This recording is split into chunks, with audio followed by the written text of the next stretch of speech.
अस्सलाम वालेकुम जी, मैं हूं ज़िया बलोच और आप मुझे सोशल मीडिया पर देख रहे हैं। आज की सबसे बड़ी पेशरफ्त वो इमरान खान की प्रेस कॉन्फ्रेंस है जो तकरीबन 2 घंटे पर मुहित रही। बहुत ही अहम तरीन प्रेस कॉन्फ्रेंस थी और इमरान खान पर गुज़श्ता रोज़ जो कातलाना हमला हुआ है वज़ीराबाद में, उसके बाद ये शौकत खानम हस्पताल लाहौर से उनकी पहली प्रेस कॉन्फ्रेंस थी, या यूँ समझे कि कौम से खिताब था। ये खिताब जनाब इलेक्ट्रॉनिक मीडिया पर तो देखने से मुकम्मल अंदाज़ा नहीं हो सकता कि उनका क्या कहना चाह रहे थे और उनका क्या माफी ज़मीर था। अलबत्ता सोशल मीडिया पर यह लाइव टेलीकास्ट किया गया और लोगों ने मोबाइल पर बड़े आसानी से और आराम से जनाब ये देखा, क्योंकि इलेक्ट्रॉनिक मीडिया में होता यह है कि हर थोड़ी थोड़ी देर बाद जो गला घोंट दिया जाता है। एक तो डिले टैक्टिस है, वो तो ठीक है कि पैमरा रूल्स के मुताबिक है कि उसको डिले करके दिखाया जाए, लेकिन हर थोड़ी थोड़ी देर बाद उनको साथ गला भी घोंट दिया जाता है, जिससे सुनने वालों पर वो तासुर कायम नहीं होता कि इमरान खान साहब कहना क्या चाहते हैं। बाज़ औक़ात एक छोटा सा जुमला होता है, वो लहजा होता है, वो अंदाज होता है, या वो कोई एक लफ्ज़ होता है जिससे पूरी प्रेस कॉन्फ्रेंस का मूड का अंदाज़ा किया जा सकता है। तो ये इलेक्ट्रॉनिक मीडिया पर साफ ज़ाहिर उस अंदाज में नहीं दिखाया गया, और मैं समझता हूँ कि यही वजह है कि ये पाबंदियाँ हैं जो शायद इलेक्ट्रॉनिक मीडिया की अहमियत को कम से कम ख़त्म नहीं तो कम ज़रूर किए जा रही हैं, और उसकी अफादियत अब वो उतनी नहीं रही जितनी पहले होती थी। और इसी प्रेस कॉन्फ्रेंस को या कौम से खिताब को मिलियंस में जनाब वो सोशल मीडिया पर देखा गया। पहले ये होता था कि ये जनाब इलेक्ट्रॉनिक मीडिया पर देखा जाता था। और एक और भी दिलचस्प पहलू ये भी है कि हमारा इलेक्ट्रॉनिक मीडिया बहुत ही कोशिश करता रहता है, बहुत ही कोशिश करता है कि फलां चीज़ ना दिखाएं, फलां चीज़ ना दिखाएं, ये चीज़ गरा ना गुजरे, या देखने वाले या जो जिनका हुक्म है उनको फलां चीज़ बुरी ना लगे, वो उनका गला घोंटते रहते हैं। और फिर होता क्या है कि थोड़ी देर बाद वो जो रोकते हैं वो खुद ही आ जाते हैं सामने और जनाब आकर सारा कच्चा चट्टा खोलकर बयान कर देते हैं। तो आज की प्रेस कॉन्फ्रेंस भी बिल्कुल ऐसे ही रही कि इलेक्ट्रॉनिक मीडिया तो उसको सेंसर करता रहा, लेकिन थोड़ी देर बाद ISPR ने एक प्रेस रिलीज जारी किया तो उसको सारा कुछ खोल के रख दिया गया। तो इससे पहले भी आप देखें कि इमरान खान साहब खुद जब थे तो वो कभी मिस्टर एक्स कहते थे, मिस्टर वाई कहते थे, मिस्टर जेड कहते थे, वो मुख्तलिफ नामों से वो पुकारते रहते थे, लेकिन लोगों को अंदाजा नहीं होता था कि ये मिस्टर एक्स वाई जेड कौन है। बल्कि यहाँ तक था कि इमरान खान के जो मुखालफीन हैं वो आकर उन्हें कहते थे कि आप में जुर्रत है तो बताएं कौन है जी मिस्टर एक्स, कौन है जी मिस्टर वाई।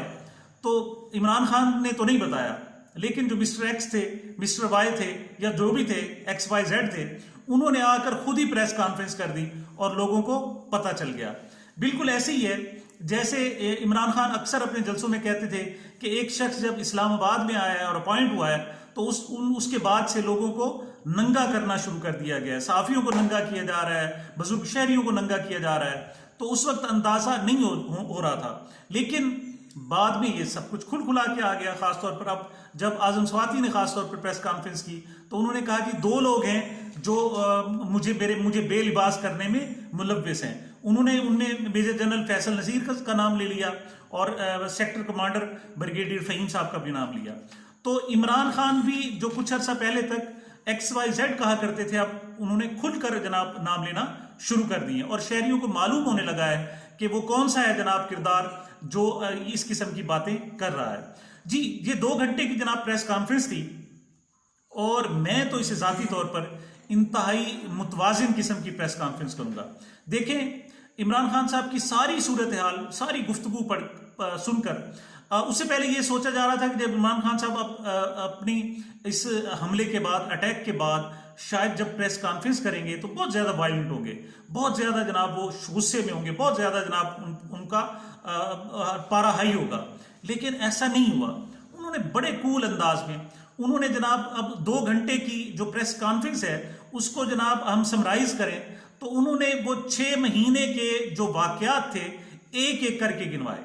उन्होंने कहा जी ये रिजीम चेंज ऑपरेशन, यानी उससे पहले जो एक अमेरिका की तरफ से उन्हें थ्रेट था और एक जो साइफर आया, उसके बाद तहरीक अदम एतमाद पेश की गई और उसके बाद सीक्वेंसेस के साथ ये लोग खरीदे गए। सिंध हाउस में मंडियां लगी, ऑक्शन लगी, और इमरान खान साहब कहते हैं कि मैं भी चाहता तो मैं उस वक्त हुकूमत में था, मैं इन लोगों को खरीद सकता था, लेकिन मैंने ऐसा नहीं किया, मैंने गलत काम नहीं किया, मैं ऑक्शन में नहीं गया। तो लेकिन बहरहाल वो एक रिजीम चेंज ऑपरेशन कंप्लीट हुआ। उसके बाद बड़े वो दर्द दिल के साथ वो कहते हैं, इमरान खान साहब कहते हैं, वो कहते हैं कि इन 6 माह में जो मेरे साथ सलूक किया गया वो किसी दुश्मन के साथ भी नहीं किया जाता। आखिर ऐसा क्यों किया जा रहा है? मतलब वो एक गिला कर रहे हैं अपनी अपनी फौज के साथ, एक गिला कर रहे हैं, थोड़े थोड़े अपनी चीजें बता रहे हैं, अपने मामलात बता रहे हैं। और उन्होंने खास तौर पर उसका भी जिक्र किया कि उन्हें 4 लोगों ने बंद कमरे में फैसला किया कि इमरान खान को खत्म किया जाए। आज की प्रेस कॉन्फ्रेंस में भी उन्होंने उन 4 लोगों के नाम नहीं बताए। अलबत्ता उन्होंने जो उन पर वजीराबाद में हमला किया गया, उनका कहना था कि मुझे मालूम था कि वजीराबाद में मुझ पर हमला होगा या फिर गुजरात में होगा। तो इन 3 लोगों के नाम ना सिर्फ उन्होंने डिक्लेयर कर दिए बल्कि एक मरतबा फिर कौम के सामने रख दिए हैं। उन्होंने कहा जी कि इसमें पहले नंबर पे जो मुलव्विस हैं वो शहबाज शरीफ साहब हैं, क्योंकि उनको अपनी हुकूमत जाती हुई दिखाई दे रही है। वो इस वक्त जो पिलर्स हैं वो मसनूई पिलर्स पर उनकी हुकूमत खड़ी हुई है और उनको गलत तौर पर उनको तहफ़्फ़ुज़ दिया जा रहा है। और दूसरा जो उन्होंने नाम लिया, उन्होंने कहा जी कि शहबाज शरीफ साहब ने और उनके जो इत्तेहादी हैं, खासतौर पर मौलाना फजलुर रहमान साहब हो गए, और इवन जो पीपल्स पार्टी डेमोक्रेटिक पार्टी कहलाती है वो भी राना सनाउल्लाह को बतौर बदमाश इंट्रोड्यूस कराने पर फख्र महसूस करते हैं। वो कहते हैं जी माशाल्लाह जी, हकीम सनाउल्लाह साहब वो हैं जिनके पुश्ते बड़े मजबूत हैं। उन्होंने कहा जी 25 जो मई को था, उन्होंने जनाब बल्कि एक ट्रेंड सेट किया गया, क्या था कि लाल लाल लाल लाल। वो कहते हैं जी आपके इमरान जो राना सनाउल्लाह साहब हैं ये तो इन सबको सीधा कर देंगे, और ये मम्मी डैडी ग्रुप है। साफ जाहिर है इन किस्म के हथकंडों को खास तौर पर जो राना सनाउल्लाह साहब हैं, खुद ही वफाकी वजीर दाखिला हैं, और वो कहते हैं जी एक मरतबा इमरान खान मेरे हत्थे चढ़ जाए और फिर मैं इसे मच जेल की मिर्ची वार्ड में रखूंगा। मतलब इस किस्म की जब गुफ्तगू की जाए और मैं तुम्हें सीधा कर दूंगा और ये कर दूंगा और तुम्हारी नस्लें भी याद रखेंगी और तुम इधर इस्लामाबाद आने का नाम भी नहीं लोगे और भूल जाओगे और ये करोगे।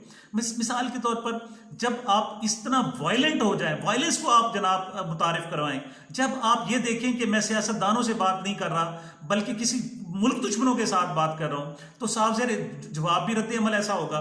तो इमरान खान साहब ने 3 लोगों के नाम बहुत ही खास तौर पर बता दिया, और तीसरा नाम साफ ज़ाहिर उन्होंने जनरल फैसल नसीर साहब का बताया। उन्होंने कहा जी कि, और दूसरी बात जो उन्होंने कही इमरान खान साहब, उन्होंने कहा जी गोली मारने वाला एक बंदा नहीं था, एक मेरा नीचे से फायरिंग हुई और दूसरा सामने से भी मुझे ब्रस्ट मारा गया, और इसकी तहकीकात होनी चाहिए। उन्होंने तहकीकात के लिए देखें, सबसे अहम बात जिसे मैंने कहा है कि ये बड़ी उन्होंने मुतवाज़िन प्रेस कॉन्फ्रेंस की है।